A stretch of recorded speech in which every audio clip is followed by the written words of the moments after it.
What if I told you there is a building on Earth where your entire digital life could be protected behind more security than a military base?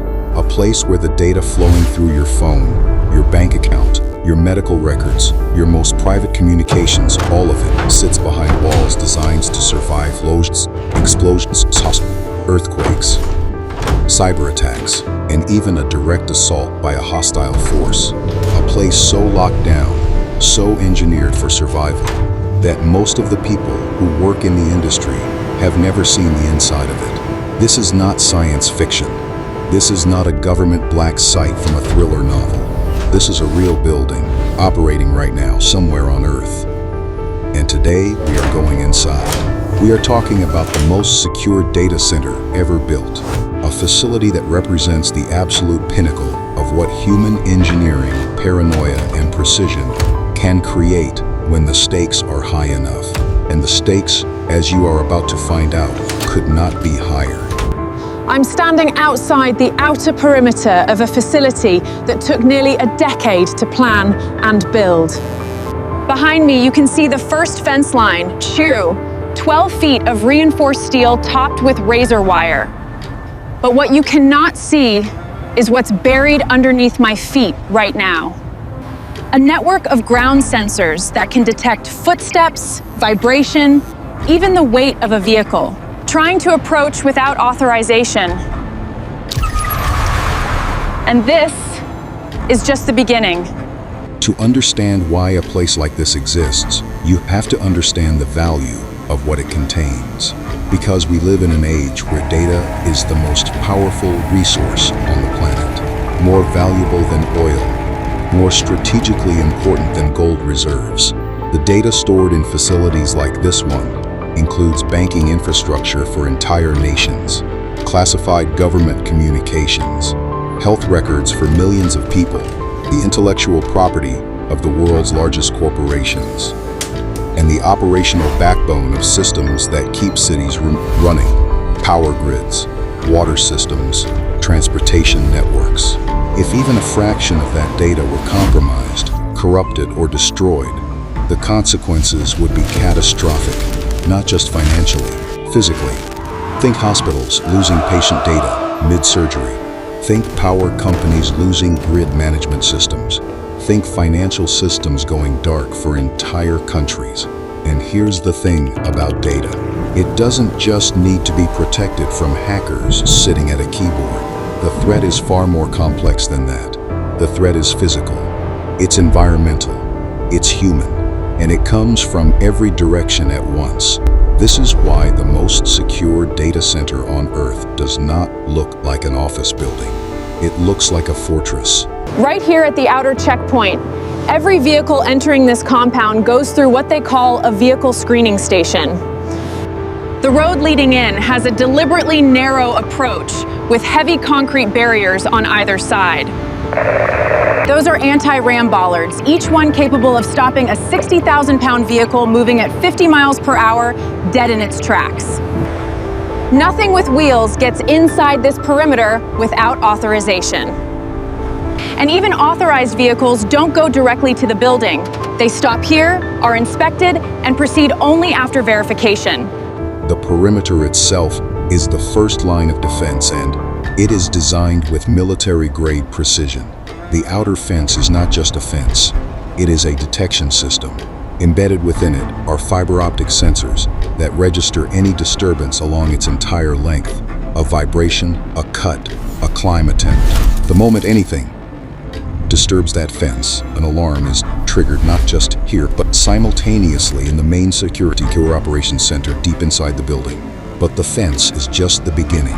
Beyond the outer perimeter, there's a buffer zone, a deliberately open, unobstructed field that provides no cover for anyone approaching on foot. Security professionals call this a clear zone. Any intruder crossing it is immediately visible to both human guards and automated camera systems.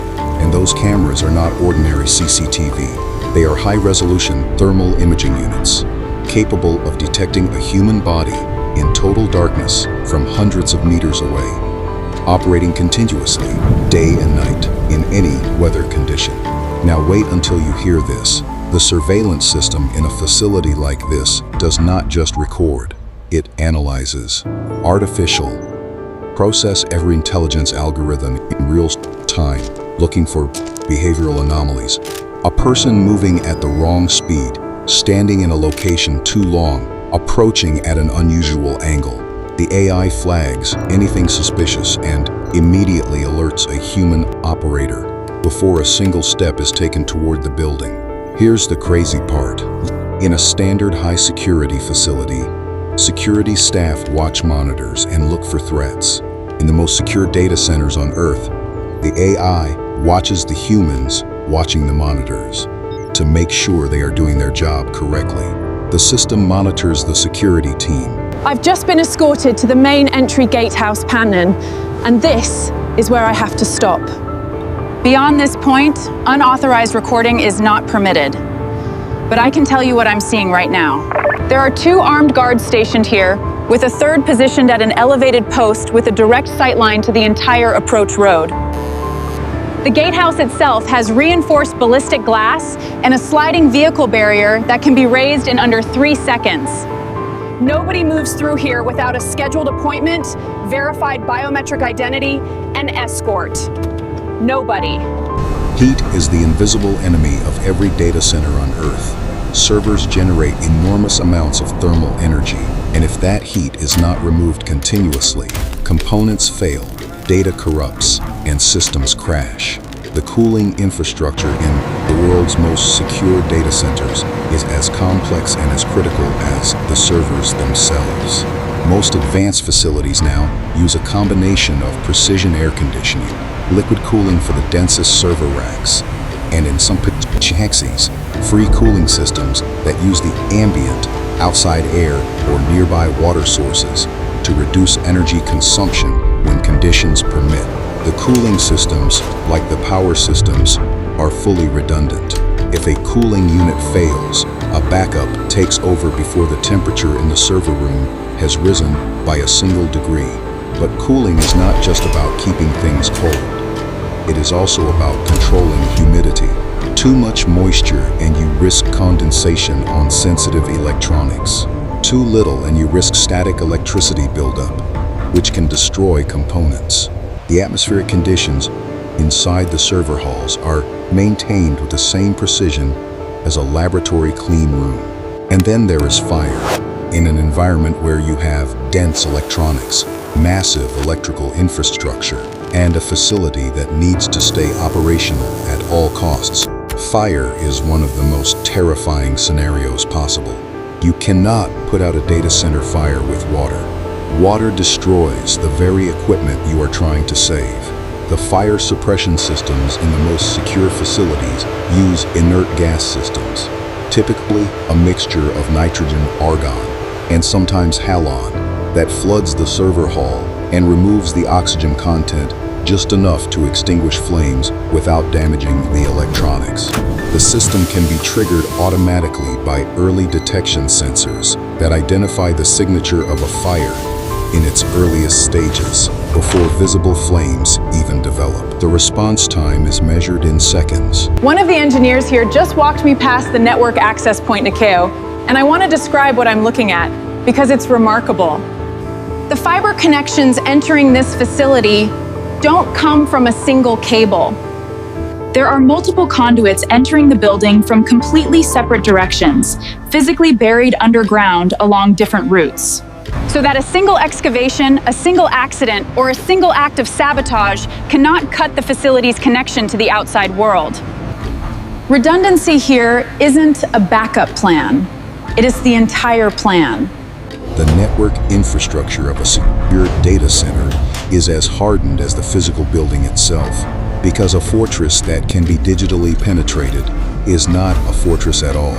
The most secure facilities on Earth operate with a layered cybersecurity architecture that is, frankly, as impressive as anything you see in the physical world. Traffic entering and leaving the facility passes through multiple firewall layers, intrusion detection systems, and traffic analysis engines that look for patterns indicating an attack. The network is segmented into zones so that even if an attacker somehow penetrated one segment, they would face another barrier before reaching anything sensitive. Encrypted tunnels protect data in transit. Air-gapped systems, computers with literally no connection to the outside world, protect the most critical assets. But here is something that people never consider. The real danger is not what most people think. It is not the hacker writing code from across the ocean. It is not the earthquake, the flood, or the power grid failure. The most dangerous vulnerability in any security system, physical or digital, is the human being inside it. Social engineering, insider threats, an employee who is bribed, blackmailed, or simply makes a mistake. These are the vectors through which the most devastating security breaches in history have occurred. Not through walls, through people. This is why the most secure data centers in the world have security protocols for their security protocols. Background checks are not performed once at hiring. They are continuous. Staff members with access to the most sensitive areas are subject to ongoing behavioral monitoring, psychological screening, and regular re-investigation of their personal finances, associations, and activities. Not because these people are not trusted, but because the value of what they are protecting demands that trust be constantly verified rather than assumed. No single person has full access to the most sensitive areas. The two-person rule requires that two authorized individuals must always be present for certain operations. This eliminates the possibility of a single individual, no matter how trusted, taking a unilateral action with catastrophic consequences. The operations team here works in 12-hour rotational shifts, and what strikes me is how much of their time is spent not responding to emergencies bad, but preventing them. Every system is tested constantly. Every failure scenario has a drill. I spoke briefly with one of the senior engineers who told me they simulate complete power loss scenarios quarterly. Not just on paper 10, they actually cut simulated inputs and watch how the facility responds. They call it red teaming the infrastructure, finding the weakness before an adversary does. And this philosophy, finding the weakness before an adversary does, is perhaps the most important principle behind everything you see in a facility like this. Because security is not a destination, it is a process. The threat landscape evolves continuously. The tactics of attackers change, new vulnerabilities emerge, new technologies create new risks. These engineers and security professionals running these facilities are in a permanent state of adaptation. The moment a system is considered complete, it is already becoming obsolete. Every new development in artificial intelligence, quantum computing, drone technology, and social engineering tactics creates new attack surfaces that must be anticipated, tested against, and defended. Quantum computing, in particular, represents one of the most discussed future challenges in this industry. The encryption algorithms that currently protect data in transit are based on mathematical problems that are essentially impossible for today's computers to solve. Quantum computers, once they reach sufficient capability, could potentially break those encryption standards in hours.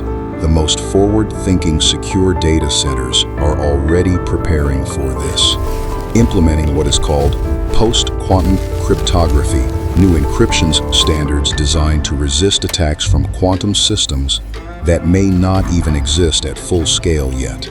This is the mentality of the most secure data centers on Earth, not just defending against today's threats, engineering for threats that are still years away.